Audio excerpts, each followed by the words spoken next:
آپ کے ہجرت الی المدینہ کا واقعہ، اور پھر جب رسول اللہ صلی اللہ علیہ وسلم کی آمد مدینہ میں ہوئی تو اس وقت کے احوال کیا تھے۔ رسول اللہ صلی اللہ علیہ وسلم جب مکہ سے روانہ ہوئے ہیں تو 27 صفر تھا۔ 3 دن آپ صلی اللہ علیہ وسلم غار ثور میں رہے، اور پھر یکم ربیع الاول کو رسول اللہ صلی اللہ علیہ وسلم مدینہ کی طرف روانہ ہوئے۔ اس ہجرت کے سفر میں سب سے بڑا کردار حضرت ابوبکر صدیق رضی اللہ تعالیٰ عنہ اور ان کے گھرانے کا تھا، اور یہ پورا گھرانہ نبی اکرم صلی اللہ علیہ وسلم کی خدمت میں مصروف رہا ہے۔ جس وقت آپ کے لیے ہجرت کا سامان تیار کیا گیا، کھانا تیار کیا گیا، اور پانی کی جو مشتی اسے باندھنے کے لیے حضرت اسماء رضی اللہ تعالیٰ عنہ کا جو کمر بند یعنی جو دوپٹہ تھا، انہوں نے اس کے 2 ٹکڑے کیے تھے۔ ایک ٹکڑے سے جو سامان سفر تھا اسے باندھا گیا جس میں کھانے پینے کی اشیاء تھی، اور ایک ٹکڑے سے پانی کے اس مشکیزے کو باندھا گیا، اسی لیے ان کا نام ذات النطاقین پڑ گیا۔ جب آپ صلی اللہ علیہ وسلم ابوبکر صدیق کے ساتھ غار میں تھے تو حضرت صدیق اکبر رضی اللہ تعالیٰ عنہ کے بیٹے تھے عبداللہ، یہ دن بھر میں چکر لگاتے، اور مشرکین کے درمیان جو بھی گفتگو ہوتی تھی، جو بھی آپس کی مشاورت ہوتی، تو یہ رات کے وقت غار ثور پر آتے اور آپ صلی اللہ علیہ وسلم کو اطلاع دیتے کہ آج مشرکین نے یہ مشورہ کیا، یہ باتیں طے ہوئی۔ حضرت صدیق اکبر کے غلام عامر بن فہیرہ رضی اللہ تعالیٰ عنہ یہ بکریاں چرانے کے لیے آتے وہاں پر، اور شام کے وقت تازہ دودھ آپ صلی اللہ علیہ وسلم اور حضرت ابوبکر صدیق کو پلاتے، اور دن میں یہ جو نشانات تھے قدم کے وہ بھی مٹ جاتے۔ کبھی حضرت اسماء دن میں کھانا لاتی، ضرورت کا سامان لاتی، یا حضرت عبداللہ بن ابی بکر آتے تو ان کے قدموں کے نشانات بھی اس طرح مٹ جاتے۔ 3 دن کے بعد جب سفر کا آغاز ہوا، عبداللہ بن عریق ان کو حضرت ابوبکر صدیق رضی اللہ تعالیٰ عنہ نے 2 اونٹنیاں دی تھیں۔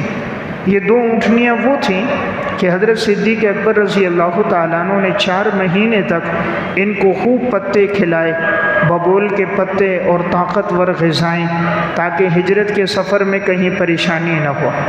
یہ شخص قابل اعتماد تھا، عبداللہ بن عریق، اور اس سے یہ بات طے ہوئی تھی کہ تم 3 دن کے بعد وہاں غار پہ آؤ گے۔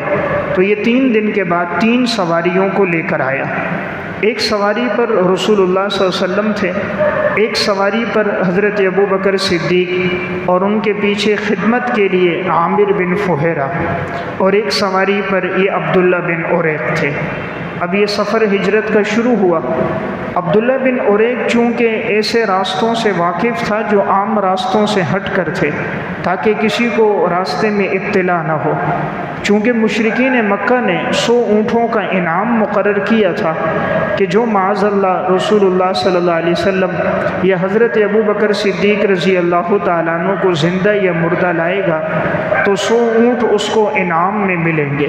تو اس لیے یہ راستہ اختیار کیا گیا تاکہ کسی کو علم نہ ہو۔ راستے میں سفر میں حضرت صدیق اکبر رضی اللہ تعالیٰ عنہ کی ملاقات حضرت زبیر بن عوام رضی اللہ تعالیٰ عنہ سے بھی ہوئی۔ حضرت زبیر حضرت ابوبکر صدیق رضی اللہ تعالیٰ عنہ کی جو بیٹی ہیں حضرت اسماء، یہ ان کے شوہر ہیں، اور رسول اللہ صلی اللہ علیہ وسلم کی جو پھپھی ہیں حضرت صفیہ، یہ ان کے بیٹے ہیں۔ تو انہوں نے آپ صلی اللہ علیہ وسلم کو راستے میں سفید کپڑے دیے، لباس دیے کہ آپ اس کو اختیار کیجئے۔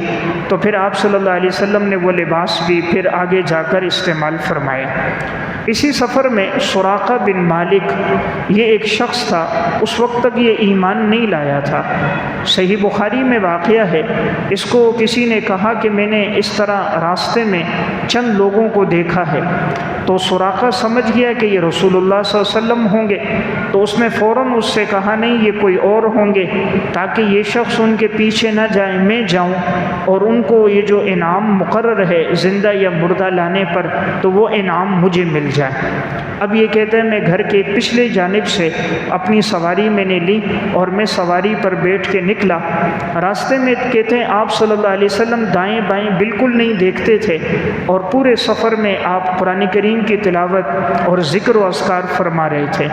حضرت صدیق اکبر رضی اللہ تعالیٰ عنہ دائیں بائیں نگاہ رکھتے تاکہ اگر کہیں سے دشمن آ رہا ہے تو اس سے مقابلہ کیا جا سکے، حفاظت کی کوئی تدبیر اختیار کی جا سکے۔ جب سراقہ بالکل قریب پہنچا تو رسول اللہ صلی اللہ علیہ وسلم کو بتلایا تو آپ صلی اللہ علیہ وسلم کی بددعا تھی، تو سراقہ کا جو گھوڑا تھا وہ سینے تک زمین میں دھنس گیا۔ حالانکہ وہ زمین بہت سخت تھی، پتھریلی جگہ تھی، لیکن اس کا گھوڑا جب سینے تک دھنس گیا، نہ نکل سکا، تو وہ سمجھ گیا کہ یہ پیغمبر سچے پیغمبر ہیں۔ تو اس نے کہا آپ دعا کیجئے میں نکل جاؤں تو میں خود بھی کسی کو نہیں بتاؤں گا، راستے میں کوئی آئے گا میں اس کو بھی کہہ دوں گا کہ اس راستے میں کوئی نہیں ہے، تاکہ کوئی آپ کے پیچھے نہ آئے، آپ دعا کیجئے۔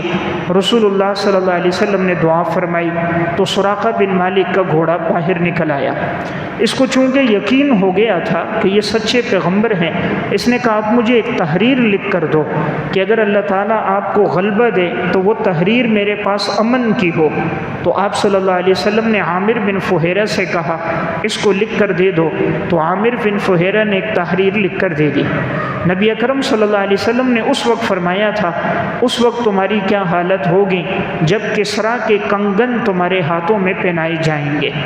حالانکہ اس وقت تک روم اور کسریٰ یہ سپر پاور طاقتیں تھیں، اب تو اسلام کا غلبہ مدینہ میں بھی نہیں ہوا تھا، لیکن یہ امام الانبیاء کی پیشن گوئی تھی اور اللہ نے اسے پورا کیا۔ حضرت عمر رضی اللہ تعالیٰ عنہ کا دور خلافت آیا، کسریٰ فتح ہوا، جب اس کے یہ کنگن اور خزانے لائے گئے مسجد نبوی کے صحن میں، امیر المومنین حضرت عمر بن خطاب نے اس کو بلایا اور پھر وہ کسریٰ کے کنگن اس کے ہاتھوں میں پہنائے کہ جو رسول اللہ صلی اللہ علیہ وسلم نے فرمایا تھا۔ اس طرح وہ پیشن گوئی پوری بھی ہو گئی، آگے جا کر یہ سراقہ بھی ایمان لے آیا۔ اب یہ ہجرت کا سفر چل رہا تھا، تقریباً اس میں 7 دن لگے ہیں۔ 8ویں دن جا کر رسول اللہ صلی اللہ علیہ وسلم قباء پہنچے، یعنی 1 ربیع الاول کو اس سفر کا آغاز ہوا ہے، اور 8 ربیع الاول پیر کے دن آپ صلی اللہ علیہ وسلم مدینہ پہنچے۔ میں نے گزشتہ سفر میں بات عرض کی تھی کہ مدینہ سے لوگ چونکہ آتے تھے حج کے موقع پر، تو بیعت عقبہ اولیٰ میں 12 آدمیوں نے بیعت کی تھی، بیعت عقبہ ثانیہ میں 75 آدمیوں نے بیعت کی تھی۔ اس طرح اسلام کی فضا، اسلام کی آواز مدینہ میں پھیل چکی تھی، مدینہ کے لوگوں کو انتظار تھا، اور رسول اللہ صلی اللہ علیہ وسلم نے ان سے فرما دیا تھا کہ میں تمہاری طرف ہجرت کر کے آؤں گا۔ اب یہ لوگ صبح صبح یہاں مدینہ کے پہاڑوں پہ چڑھ جاتے، دیکھتے تھے عورتیں بھی بچے بھی کہ وہ امام الانبیاء کب تشریف لائیں گے۔ 1 دن گزرا، 2 دن گزر گئے، انہیں اتنی اطلاع تو ہو گئی تھی کہ رسول اللہ صلی اللہ علیہ وسلم مکہ سے نکل چکے ہیں۔ ایک دن یہ لوگ اوپر چڑھے ہیں، دیکھ رہے ہیں کوئی نظر نہ آیا تو لوٹ کر جانے لگے۔ ایک یہودی ایک ٹیلے پہ چڑھا تھا، اس کو چند لوگ وہاں سے آتے ہوئے نظر آئے، لباس سفید تھا، تو وہ پہچان گیا کہ یہی مسلمانوں کا نبی ہے جو آنے والا ہے۔ اس نے فوراً آواز دی مدینہ کے لوگوں میں کہ تمہیں جس پیشوا کا مقتدا کا انتظار تھا وہ آ چکا ہے۔ پھر مدینہ کے اندر جو لوگ تھے انصار کے لوگوں نے رسول اللہ صلی اللہ علیہ وسلم کا بڑا پرتباق استقبال کیا، اور یہ قبیلہ بنو نجار کے لوگ 400 کے لگ بھگ یہ افراد تھے۔ ان کے گلوں میں انہوں نے تلواریں لٹکائی ہوئی تھیں اعزاز کے طور پر، اور سب آ رہے تھے۔ جس وقت رسول اللہ صلی اللہ علیہ وسلم کی آمد مدینہ میں ہوئی ہے، حضرت انس بن مالک فرماتے تھے اس دن سے روشن دن کوئی نہیں تھا کہ مدینہ کے بچے ہوں، بچیاں ہوں، عورتیں ہوں، ہر ایک کی زبان پہ تھا جا رسول اللہ صلی اللہ علیہ وسلم، اللہ کے رسول آ گئے، اللہ کے نبی آ گئے۔ بچیوں نے استقبال کیا اور یہ اشعار پڑھ رہی تھی، طلع البدر علینا، 14ویں رات کا چاند طلوع ہو گیا۔ طلع البدر علینا من ثنیات الوداع، ودا گھاٹیوں سے 14ویں رات کا چاند طلوع ہو کر ہمارے سامنے نمودار ہو گیا۔ وجب الشکر علینا، شکر کرنا ہم سب پر واجب ہے۔ ما دعا للہ داعٍ، جب تک کائنات میں کوئی اللہ کو پکارنے والا موجود ہے ہم سب کے لیے لازم ہے کہ ہم اللہ کا شکر ادا کریں۔ ایھا المبعوث فینا جئت بالامر المطاع، پس وہ پیغمبر ہماری طرف آ چکا ہے جس پیغمبر کی اطاعت اور اتباع کرنا ہم سب کے ذمہ لازم ہے۔ تو بڑے استقبال کے ساتھ انصار کے لوگوں نے رسول اللہ صلی اللہ علیہ وسلم کا استقبال کیا۔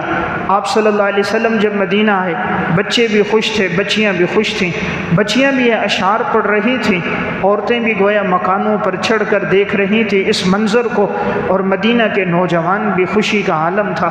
حضور پیر کے دن پہنچے ہیں مدینہ میں، اور سب سے پہلے جس جگہ پہ ٹھہرے اس جگہ کا نام قباء، جہاں آپ نے مسجد قباء تعمیر کی۔ یہ جو محلہ تھا یہ عمر بن عوف کا خاندان تھا، اور اس کے اندر اس قبیلے کا جو بڑا سردار تھا اس کا نام کلثوم بن ہدم تھا۔ تو رسول اللہ صلی اللہ علیہ وسلم ان کے مکان میں ٹھہرے۔ اب سفر کی تھکاوٹ تھی، حضور یہاں اہل سیر تو کہتے ہیں 4 دن تک ٹھہرے ہیں، یعنی پیر سے لے کر جمعرات تک۔ پھر جب جمعے کا دن آیا ہے تو آپ صلی اللہ علیہ وسلم محلہ بنو سالم میں گئے ہیں، اور وہاں آپ نے سب سے پہلے جمعے کی نماز ادا فرمائی، اور آپ نے وہ اپنا مشہور خطبہ جو خطبۃ التقویٰ کے نام سے ہے وہ آپ نے ارشاد فرمایا۔ لیکن بخاری کی ایک روایت میں تذکرہ ہے کہ آپ 14 دن ٹھہرے ہیں، اور ایک روایت میں 24 دن کا تذکرہ بھی آیا ہے۔ تو بہرحال حضور قباء میں 14 دن یا 24 دن، یا بعض اہل سیر کی روایت میں 4 دن ٹھہرے۔ تو جب آپ علیہ السلام قباء میں تھے تو آپ نے سب سے پہلا کام جب مدینہ آئے ہیں تو مسجد قباء کی بنیاد رکھی۔ قرآن کریم سورہ توبہ میں اللہ رب العزت نے اس مسجد کا تذکرہ فرمایا، لمسجد اسس علی التقوی من اول یوم احق ان تقوم فیہ، وہ مسجد جس کی بنیاد تقوی پہ رکھی گئی پہلے دن سے وہ زیادہ حقدار ہے کہ آپ اس میں قیام کریں، اللہ کی عبادت کریں۔ فیہ رجال یحبون ان یتطہروا، اس میں وہ لوگ ہیں جو پسند کرتے ہیں پاکیزگی کو، پاک صاف رہنے کو۔ واللہ یحب المطہرین، اور اللہ بھی ان لوگوں کو پسند کرتا ہے جو خوب پاکیزہ رہتے ہیں۔ تو آپ صلی اللہ علیہ وسلم نے مدینہ آ کر سب سے پہلا کام مسجد قباء کی بنیاد رکھی، اور اس مسجد کی تعمیر میں حضور نے خود بنفس نفیس حصہ لیا، اینٹیں اٹھانے میں، گھارا بنانے میں، مسجد کی تعمیرات میں۔ حضرات صحابہ اکرام نے بھی اس میں حصہ لیا۔ قرآن کریم میں اللہ نے اس مسجد کا تذکرہ کیا، لیکن عجیب بات ہے اللہ تعالیٰ نے یہاں کیا فرمایا؟ یہ وہ مسجد ہے جس کی بنیاد تقوی پہ رکھی گئی۔ اس لیے جس کام کی بنیاد تقوی پہ ہوتی ہے اس میں ہدایت زیادہ پھیلتی ہے، وہ لوگوں کے لیے خیر کا ذریعہ بنتا ہے۔ اور اللہ تعالیٰ نے فرمایا من اول یوم، پہلے دن سے۔ معلوم ہوا پہلے دن سے جس کام کی بنیاد اخلاص و تقوی اور للہیت پر ہو تو اللہ کی اس کے ساتھ خصوصی نصرت اور مدد ہوتی ہے۔ یہ وہ مسجد ہے کہ رسول اللہ صلی اللہ علیہ وسلم نے فرمایا اس مسجد میں آ کر کوئی آدمی 2 رکعت نماز پڑھ لے اس کو 1 عمرے کا ثواب عطا ہوتا ہے۔ خود نبی اکرم صلی اللہ علیہ وسلم کا معمول تھا، آپ ہفتے میں 1 دن تشریف لاتے تھے اور قباء آ کر آپ 2 رکعت نماز پڑھتے تھے۔ حضرت عبداللہ ابن عمر رضی اللہ تعالیٰ عنہ کا بھی معمول تھا، ہر ہفتے قباء آتے اور قباء کی مسجد میں 2 رکعت نماز ادا کرتے۔ اس لیے اگر اللہ تعالیٰ توفیق دے انسان حج عمرے کے لیے جائے تو مدینہ میں مسجد نبوی کے بعد جس مسجد کی سب سے زیادہ فضیلت ہے وہ مسجد قباء ہے۔ تو اس لیے موقع ہو تو آدمی ضرور حاضری دے۔ آج کل الحمدللہ سعودی حکومت نے مسجد نبوی سے لے کر مسجد قباء تک بالکل راستہ بنا دیا ہے کہ اگر کوئی ساتھی پیدل جانا چاہے تو 20 سے 25 منٹ میں وہ پیدل پہنچ جاتا ہے۔ تو آدمی اگر فجر کی نماز پڑھ کے نکلے تو انشاءاللہ بآسانی وہ اشراق تک مسجد قباء پہنچ جائے گا۔ تو یہ جو فضیلت ہے وہ اس کو حاصل ہو جائے گی۔ تو تو بہرحال آپ علیہ السلام 4 دن یا میں نے عرض کیا 14 دن یہاں ٹھہرے۔ اس کے بعد رسول اللہ صلی اللہ علیہ وسلم محلہ بنو سالم میں گئے، اور اس میں جا کر جمعے کا دن تھا، تو سب سے پہلے یہاں جمعے کی نماز ادا کی گئی۔ جس جگہ ادا کی گئی آج اس جگہ مسجد موجود ہے، اور اس مسجد کا نام ہی مسجد جمعہ ہے۔ اور اس مسجد میں آپ علیہ السلام نے جب خطبہ دیا ہے وہ خطبہ پورا تقوی پر دیا۔ آج بھی یہ خطبہ سیرت ابن ہشام میں اور الروض العنف میں سبل الہدى والرشاد میں موجود ہے۔ آپ علیہ السلام نے صرف تقوی کا درس دیا کہ گناہوں سے بچو، اللہ رب العزت کی اطاعت اتباع میں، رب العالمین کے احکامات کی بجاوری میں زندگی گزارو۔ حالانکہ 13 سال آپ پہ بڑا ظلم ہوا، ہونا تو یہ چاہیے تھا اس خطبے میں آپ شکوہ کرتے کہ ان لوگوں نے 13 سال میرے اوپر ظلم کیا، 3 سال مجھے شیب ابی طالب میں رکھا، اور اتنی بے دردی کے ساتھ وہ لوگ مجھ سے اور میرے صحابہ سے پیش آئے، خصوصاً طائف کا تذکرہ کرتے کہ آپ کو اتنے پتھر لگے، لیکن آپ نے ایک بات بھی اس بارے میں نہیں فرمائی۔ کوئی شکوہ شکایت نہ مشرکین مکہ کا کیا، نہ آپ نے قریش کے لوگوں نے جو آپ کے ساتھ کیا اس کا تذکرہ کیا، بلکہ سب اللہ کی تعریف، اللہ رب العزت کی حمد و ثنا۔ کائنات میں سب سے زیادہ اللہ کی تعریف امام الانبیاء نے کی ہے، اس لیے جو بھی دعائیں آپ مسنون دیکھتے ہو اللہ کی تعریف سے شروع ہوتی ہیں۔ انسان اگر کھانا کھانا شروع کرتا ہے اللہ کی تعریف ہے، کھانا کھا کر دعا پڑھتا الحمدللہ الذی اطعمنا، اللہ کی تعریف ہے۔ بیت الخلاء میں جاتا ہے تب بھی تذکرہ اللہم انی اعوذ بک من الخبث والخبائث، تذکرہ اللہ کے نام سے ہے۔ باہر آتا ہے الحمدللہ الذی اذھب عنی العذاب وعافانی، تذکرہ اللہ کی ذات کا ہے۔ دودھ پیتا ہے اللہم بارک لنا فی وزدنا من، یعنی ہر دعا دیکھو گے اللہ کی تعریف سے شروع ہے۔ تو امام الانبیاء جناب رسول اللہ صلی اللہ علیہ وسلم کی زندگی میں ایک بہت بڑا وصف تھا، ہر موقع پر اللہ کی مدح۔ تو رب العالمین نے بھی جناب رسول اللہ صلی اللہ علیہ وسلم کے مقام کو پھر بہت بلند کیا ہے، وَرَفَعْنَا لَكَ ذِكْرَكَ، کہ جہاں پھر اللہ کا تذکرہ ہے وہاں جناب رسول اللہ صلی اللہ علیہ وسلم کا بھی تذکرہ۔ تو میں نے عرض کیا مسجد قباء کے بعد حضور آگے گئے، اور آگے جا کر آپ صلی اللہ علیہ وسلم نے اس مسجد کی تعمیر کی۔ جب آپ نے پہلا جمعہ مسجد جمعہ میں ادا کر دیا، اس کے بعد اب رسول اللہ صلی اللہ علیہ وسلم مدینہ کی طرف آئے ہیں، مدینہ میں آگے بڑھے تاکہ آگے جا کر مسجد نبوی کی تعمیر ہو سکے۔ اب یہاں پر حضور کے استقبال کے لیے بنو النجار کے لگ بھگ 400 کے قریب نوجوان مرد موجود تھے اور بوڑھے موجود تھے، سب کے ہاتھوں میں ہتھیار تھے، اور رسول اللہ صلی اللہ علیہ وسلم کی سواری کے ارد گرد تھے۔ ابتدا میں بعض لوگوں نے چونکہ آپ صلی اللہ علیہ وسلم کو دیکھا نہیں تھا، وہ پہچان نہ سکے کہ حضور کون ہے، ابو بکر کون ہے، تو آپ صلی اللہ علیہ وسلم ذرا تھکے ہوئے تھے۔ جیسے ہی آپ کی مدینہ آمد ہوئی تھی تو حضور بیٹھے، لوگ صدیق اکبر سے مصافحہ کرنے لگے۔ صحیح بخاری کی روایت ہے حضرت ابو بکر صدیق نے آپ علیہ السلام پہ دھوپ لگنے لگی تو چادر کے ذریعے رسول اللہ صلی اللہ علیہ وسلم پہ سایہ کیا، تو سب کو پتہ چل گیا امام الانبیاء صلی اللہ علیہ وسلم یہ ہیں۔ ورنہ وہ سمجھے ابتدا میں حضرت صدیق اکبر کی زندگی میں ایسی اتباع تھی، ایسی اطاعت تھا، ایسی اطاعت اور نبوت کا ایسا عکس تھا، زندگی میں ایسا عمل تھا، اول دیکھنے والے کو یہ اشتباہ ہوا کہیں یہ تو پیغمبر نہیں، لیکن جب انہوں نے سایہ کیا پتہ چلا کہ رسول اللہ صلی اللہ علیہ وسلم یہ ہیں۔ پھر حضور سواری پر بیٹھے ہیں، حضرت ابوبکر صدیق آپ کے پیچھے ہیں، اور یہ بنو النجار کے سب لوگ، یہ قافلہ ابھی جا رہا ہے کہ عین مدینہ میں داخل ہوگا۔ ہر ایک کی خواہش تھی کہ آپ صلی اللہ علیہ وسلم ہمارے گھر میں ٹھہریں، ہر مرد بھی کہتا، جوان بھی کہتا کہ آپ ہمارے ہاں ٹھہریے۔ حضور کے لیے فیصلہ کرنا مشکل ہو گیا، میں کس کو ترجیح دوں، کس کو ترجیح نہ دوں۔ آپ صلی اللہ علیہ وسلم نے فرمایا میری یہ اونٹنی قصوہ اللہ کی طرف سے مقرر ہے، یہ جہاں رکے گی ٹھہرے گی، میں وہیں ٹھہروں گا۔ اب اونٹنی چلتے چلتے حضرت ابو ایوب انصاری رضی اللہ تعالیٰ عنہ کے گھر کے پاس جا کے رک گئی اور وہیں جا کر بیٹھ گئی۔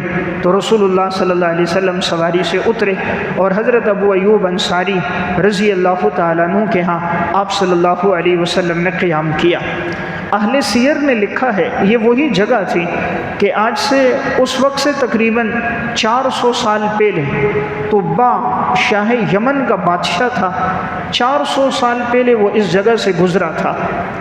اس وقت کے جو علماء تھے انہوں نے اپنی کتابوں میں دیکھ کر یہ بات بتائی تھی کہ یہ جو پیغمبر آخر الزمان آئے گا یہ اس کی ہجرت کی جگہ ہوگی، نشانیاں اور علامات موجود ہیں، یہی وہ مقامات، پتھریلی جگہ ہے، کھجور کے درختوں کی یہیں کثرت ہے، تو یہیں وہ پیغمبر آئیں گے۔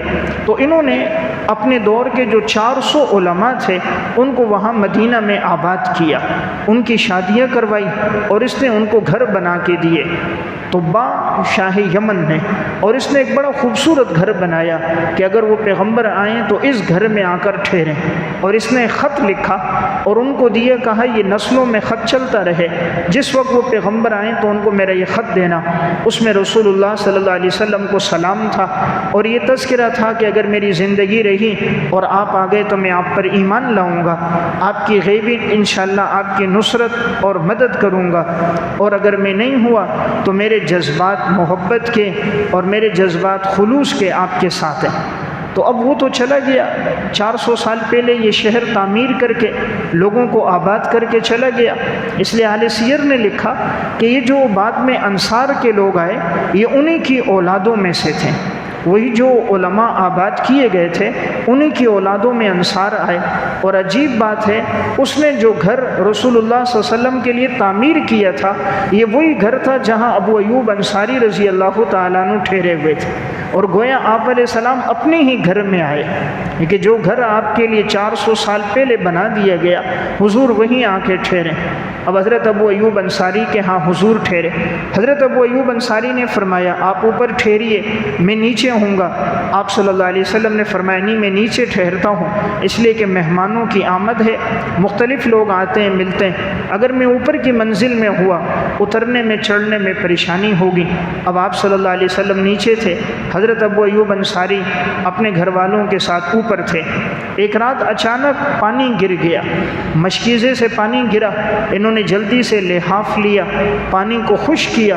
ایک دم ذہن میں بات آ گئی، اگر یہ پانی نیچے ٹپکنے لگا، اس دور میں تو کچے گھر ہوتے تھے، مٹی کے بنے ہوئے گھر تھے، کہیں حضور کے آرام میں خلل نہ آ جائے، آپ کے کپڑوں پہ کوئی قطرہ نہ گر جائے۔ دل میں خیال آیا یہ تو بے ادبی ہے، رسول اللہ صلی اللہ علیہ وسلم نیچے ہیں اور میں اوپر ہوں۔ تو ساری رات اب دیوار کے ساتھ ٹیک لگا کر کھڑے ہو گئے، آرام نہیں کیا کہ حضور نیچے میں اوپر ہوں، کہیں بے ادبی میں شمار نہ ہو۔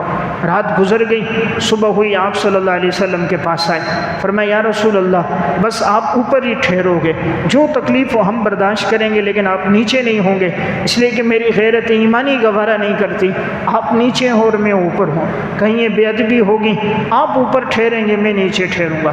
جب رسول اللہ صلی اللہ علیہ وسلم نے حضرت ابو ایوب انصاری رضی اللہ تعالیٰ عنہ کے محبت اور عقیدت کے یہ جذبات دیکھے تو حضور نے فرمایا ٹھیک ہے۔ حضرت ابو ایوب انصاری کے گھر سے کھانا آتا تھا، تو جب کھانا آتا وہ خود نہیں کھاتے تھے، سب سے پہلے آپ صلی اللہ علیہ وسلم کے لیے بھیجتے۔ جو بات میں عرض کر رہا ہوں یہ صحیح مسلم کتاب الفضائل میں ہے، جب رسول اللہ صلی اللہ علیہ وسلم کھانا تناول فرماتے، جب بچا ہوا کھانا آتا حضرت ابو ایوب انصاری وہیں سے کھانا کھاتے تھے جہاں سے رسول اللہ صلی اللہ علیہ وسلم نے کھایا تھا، اور وہی جو بچا ہوا کھانا ہوتا اسی کو تناول فرماتے۔ پوچھتے تھے اپنے خادم سے حضور نے کہاں کہاں سے لقمہ بنایا ہے، وہ جگہ مجھے بتاؤ، اس جگہ سے میں دکھاؤں گا۔ ایک دفعہ ایسا ہوا کہ کھانے میں لہسن کی مقدار زیادہ ہو گئی، تو لہسن کی مقدار زیادہ ہونے سے کھانے میں کچھ بو سی آ گئی، تو چونکہ رسول اللہ صلی اللہ علیہ وسلم کے ساتھ فرشتوں کی آمد تھی اور فرشتے بدبو سے تعفن والی چیزوں سے دور رہتے ہیں، تو آپ صلی اللہ علیہ وسلم کو محسوس ہوا کہ لہسن کی مقدار زیادہ ہے، تو رسول اللہ صلی اللہ علیہ وسلم نے تناول نہیں فرمایا۔ حضرت ابو ایوب انصاری نے جب دیکھا کھانا تو بالکل ہو بہو اسی طرح اور کھایا نہیں گیا، پریشان ہو گئے، کہیں آپ صلی اللہ علیہ وسلم ناراض تو نہیں، آئے اور رونے لگ گئے، یا رسول اللہ کیا بات ہے، آپ نے آج کھانا نہیں تناول فرمایا؟ آپ صلی اللہ علیہ وسلم نے فرمایا اس میں کوئی لہسن کی مقدار تھی اور چونکہ فرشتوں کی آمد ہوتی ہے اس لیے میں نے نہیں کھایا۔ فرمایا یا رسول اللہ کیا یہ حرام ہے؟ فرمایا نہیں حرام نہیں ہے، لیکن اس کی بو ہے اس وجہ سے مجھے یہ ناپسند ہے۔ حضرت ابو ایوب انصاری نے فرمایا یا رسول اللہ جو چیز آپ کو ناپسند ہے وہ ہمیں بھی ناپسند ہے۔ صحابہ بھی عجیب لوگ تھے، یعنی امام الانبیاء کی اتباع اطاعت، مزاج نبوت ان کی رگوں رگوں میں رچ بس گیا تھا۔ حضرت انس بن مالک کہتے ہیں بخاری کی ایک روایت میں کہ ایک درزی نے دعوت کی، رسول اللہ صلی اللہ علیہ وسلم کے سامنے کھانا تھا، کھانے میں گوشت کی بوٹیاں بھی تھے، کدو بھی تھے، لیکن آپ صلی اللہ علیہ وسلم کدو کو چن چن کے لیتے تھے۔ فرمایا اس دن کے بعد سے مجھے بھی کدو سے محبت ہو گئی، کہ جب حضور کو محبت ہے مجھے بھی محبت ہے۔ پھر حضرت انس کے ہاں جب کھانا پکتا تو کدو ضرور ہوتا تھا۔ تو میں بات عرض کر رہا ہوں، اب حضور یہاں ٹھہرے، ٹھہرنے کے بعد آپ گئے اور آپ نے کہا مسجد کی بنیاد رکھنی ہے، تو آپ صلی اللہ علیہ وسلم نے جگہ منتخب کی کہ ایک اہم اور مرکزی جگہ جہاں مسجد نبوی کی بنیاد رکھنی تھی۔ تو یہ جو جگہ تھی، یہ دو یتیم لڑکے تھے، سہل اور سہیل، ان دو یتیم لڑکوں کی یہ جگہ تھی۔ آپ صلی اللہ علیہ وسلم نے فرمایا میں یہ جگہ لینا چاہتا ہوں مسجد کے لیے۔ ان انصار کے دو یتیم بچوں نے کہا یا رسول اللہ ہم مفت دیتے ہیں۔ آپ صلی اللہ علیہ وسلم نے فرمایا نہیں میں قیمت دوں گا۔ انہوں نے اصرار کیے لیکن حضور نے نہیں لی، وہ یہ امت کو درس دینا تھا، تو چونکہ وہ یتیم ہیں، نابالغ ہیں، ان کی اجازت کا بھی ایسا اعتبار نہیں ہوتا، بہتر ہے قیمت ادا کی جائے۔ آپ صلی اللہ علیہ وسلم نے قیمت ادا کی۔ اس جگہ میں کھنڈرات تھے، ان کو برابر کیا گیا۔ مشرکین کی کچھ قبریں اٹھی ہوئی تھیں، صحیح بخاری کی روایت میں ہیں، ان قبروں کو اوپر سے مسمار کر دیا گیا۔ کھجور کے جو درخت تھے ان کو ہٹا دیا گیا۔ اب مسجد کی تعمیر شروع ہوئی ہے۔ یہ وہی مسجد ہے کہ آپ صلی اللہ علیہ وسلم نے خود بنفس نفیس اس مسجد کی تعمیر میں حصہ لیا۔ انصار صحابہ نے بھی حصہ لیا، ہر ایک صحابی بڑھ چڑھ کے حصہ لے رہا ہے، کوئی گارا بنا رہا ہے، کوئی اینٹیں اٹھا رہے ہیں، کوئی مٹی کو برابر کر رہے ہیں۔ خود امام الانبیاء بھی موجود ہیں۔ صحابہ چاہتے تھے آپ علیہ السلام آرام فرمائیں، لیکن حضور فرماتے تھے نہیں مجھے بھی اجر و ثواب میں شریک ہونا ہے۔ تو بہرحال پھر اس مسجد کی بنیاد رکھی گئی۔ مسجد بھی کیسی سادگی سے بنی لیکن ایمان و تقوی سے معمور تھی۔ کھجور کی چھت سے بنا ہوا چھت تھا، کھجور کے جو درخت ہیں ان کی شاخیں تھیں، اس سے چھت بنایا گیا، اس پہ اوپر کھجور کی چھاگل ڈال دی گئی اور کھجور کے درختوں کی جو شاخیں تھیں وہ اوپر ڈال دی گئیں، اور مسجد کے ارد گرد جو ستون بنائے گئے وہ بھی کھجور کے تنے کے بنائے گئے۔ تقریباً جو لمبائی تھی ایک اندازے کے مطابق 110 فٹ تھی، چوڑائی تقریباً 80 فٹ تھی۔ اب یہ مسجد تعمیر ہو گئی اور سامنے کھجور کے درخت لگائے گئے، ان کے آگے اور پیچھے پتھر، تاکہ آب و ہوا بھی تازہ آئے، مسجد کا منظر بھی خوبصورت ہو۔ لیکن یہ مسجد تو بڑی سادہ تھی، بارش ہوتی تو پانی ٹپکنے لگ جاتے، نیچے قالین بچھے ہوئے نہیں تھے، ماربل لگا ہوا نہیں تھا، مسجد منقش نہیں تھی، رنگ و روغن نہیں تھی، لیکن امامت کروانے والے امام الانبیاء تھے، نماز پڑھنے والے صحابہ کی مقدس جماعت تھی۔ اور جب امام الانبیاء کی تلاوت ہو تو اس کا تو اپنا ہی اثر ہے۔ آج کوئی مصر کا قاری پڑھے، پاکستان کا قاری پڑھے، انسان پہ وجد طاری ہو جاتا ہے۔ جب رسول اللہ صلی اللہ علیہ وسلم قرآن پڑھے، جو صاحب قرآن ہیں اور جن کی زندگی میں اخلاص و تقوی سب سے زیادہ ہے، پھر اس قرآن کا کیسا اثر ہوگا؟ تو حضرات صحابہ یہیں تھے، یہ مسجد بن گئی۔ اب یہی مسجد جب تعمیر ہوئی ہے، اسی مسجد کے ساتھ ایک جگہ بنی ہے جس جگہ کو کہا جاتا ہے کہ صفہ، جہاں اصحاب صفہ رہتے تھے۔ صفہ کہتے ہیں ایک چبوترے کو، یعنی وہ جگہ تھی ایک جہاں اس وقت رسول اللہ صلی اللہ علیہ وسلم کا روضہ مبارک ہے، اس کے پیچھے یہ جگہ تھی۔ یہاں صحابہ اکرام میں نادار صحابہ، تنگ دست صحابہ، فقراء صحابہ رہتے تھے۔ ان صحابہ کی تعداد عموماً 70 سے 80 صحابہ کے درمیان ہوتی تھی۔ یہ وہ تھے جو مسجد ہی میں ٹھہرتے، دن بھر میں چھوٹا موٹا جو کام ہوتا وہ کر لیتے، بعض لکڑیاں فروخت کرتے، لیکن زیادہ وقت مسجد نبوی میں آپ صلی اللہ علیہ وسلم سے تعلیم میں، تربیت میں، ذکر و اذکار میں گزرتا تھا۔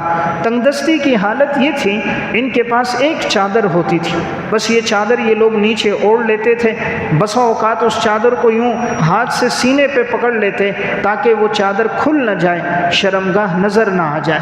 کبھی ایک چادر ہوتی، حضرت جابر فرماتے ہم لپیٹ لیتے، چادر کے دو کونے گردن کے پیچھے کر دیتے اور اس میں گرہ لگا دیتے، ہمارے پاس اس کے علاوہ کچھ نہیں ہوتا تھا۔ ان لوگوں پر ایسے وقت بھی آتے، کبھی ایک ٹائم کبھی دو ٹائم گزر جاتے، ان کے پاس کھانے کی کوئی ترتیب نہیں تھی۔ تو یہ سب سے پہلا مدرسہ تھا جس کے معلم رسول اللہ صلی اللہ علیہ وسلم تھے، متعلم صحابہ اکرام تھے، نصاب تعلیم قرآن کریم تھا۔ جس جگہ بنا تھا وہ مسجد نبوی تھی۔ پھر ان کے لیے ترتیب بھی اللہ نے کیسی بنائی، صحیح بخاری ہی کی روایت ہے، آج ہی درس میں روایت گزری۔ آپ صلی اللہ علیہ وسلم فرماتے تھے جس کے پاس گھر میں 2 آدمیوں کا کھانا ہو وہ 3 کو لے کر چلا جائے، جس کے گھر میں 4 کا کھانا ہے وہ 5 کو لے جائے، جہاں 6 کا کھانا ہے وہ 7-8 کو لے جائے۔ حضرت صدیق اکبر کہتے ہیں کوئی 2 لے جاتا، کوئی 4 لے جاتا۔ صدیق اکبر بھی اپنے گھر چند آدمیوں کو لے کر چلے گئے، رسول اللہ صلی اللہ علیہ وسلم اپنے گھر 10 کو لے کر گئے۔ امام الانبیاء کی بھی کیا سخاوت ہے، جہاں 2 مہینے گھر میں چولہا نہیں جلتا، لیکن سخاوت کی کیا حالت ہے، سب سے زیادہ اصحاب صفہ کو حضور لے کے جا رہے ہیں۔ معلوم ہوا طلبہ کو کھلانا، علوم نبوت سے وابستہ لوگوں کی خدمت کرنا رسول اللہ صلی اللہ علیہ وسلم کی سنت ہے۔ حضرت صدیق اکبر کہتے ہیں میں نے ان اصحاب صفہ کو گھر بھیجا، اپنے بیٹے عبد الرحمن سے کہا کہ ان کو کھانا کھلانے نا، میں رسول اللہ صلی اللہ علیہ وسلم کے پاس کسی کام کے لیے جا رہا ہوں۔ تو کسی کام کے سلسلے میں وہاں گئے، حضرت صدیق اکبر کو ٹھہرنا پڑا، رات کو کچھ زیادہ وقت گزر گیا، مہمانوں کو کھانا پیش کیا گیا، لیکن مہمانوں نے کہا جب تک میزبان نہیں آئیں گے ہم کھانا نہیں کھائیں گے، تو انہوں نے کھانا نہیں کھایا۔ تو اب حضرت صدیق اکبر رضی اللہ تعالیٰ عنہ جب تشریف لائے، رات کا کافی وقت گزر گیا، گھر والی پہ غصہ ہوئے تم نے کھانا نہیں دیا۔ فرمایا میں تو کھانا دے رہی تھی، لیکن مہمانوں نے کہا تھا جس وقت میزبان آئے گا ہم اس وقت کھانا کھائیں گے۔ تو حضرت صدیق اکبر اپنے بیٹے پہ غصہ ہو گئے عبد الرحمن پہ کہ تو بڑا بے وقوف ہے، کم عقل ہے، تو نے مہمانوں کو کھانا نہیں کھلایا۔ پھر جب کھانا آیا مہمانوں کے سامنے رکھا تو پہلے تو ذرا غصے میں قسم کھا لی کہ میں اس کھانے میں سے نہیں کھاؤں گا، لیکن جب کھانا مہمانوں نے شروع کیا تو جتنا کھاتے تھے کھانا اور نیچے سے بڑھ جاتا تھا، جتنا کھاتے کھانا اور بڑھتا، کھاتے اور بڑھتا۔ حضرت ابوبکر صدیق رضی اللہ تعالیٰ عنہ نے دیکھا کھانے کی مقدار تو پہلے سے کئی گنا زیادہ ہو گئی، اپنی گھر والی سے کہا کہ دیکھو کھانا تو بہت بڑھ گیا۔ انہوں نے بھی کہا میری آنکھوں کی ٹھنڈک، اس میں تو گویا 3 گنا اضافہ ہو گیا۔ تو حضرت صدیق اکبر نے کہا میں اپنی قسم کا کفارہ دے دوں گا۔ وہ شیطان کی طرف سے خود بھی اس کھانے میں سے کھایا، اور پھر وہ کھانا رسول اللہ صلی اللہ علیہ وسلم کے پاس بھیجا، صبح تک وہاں تھا۔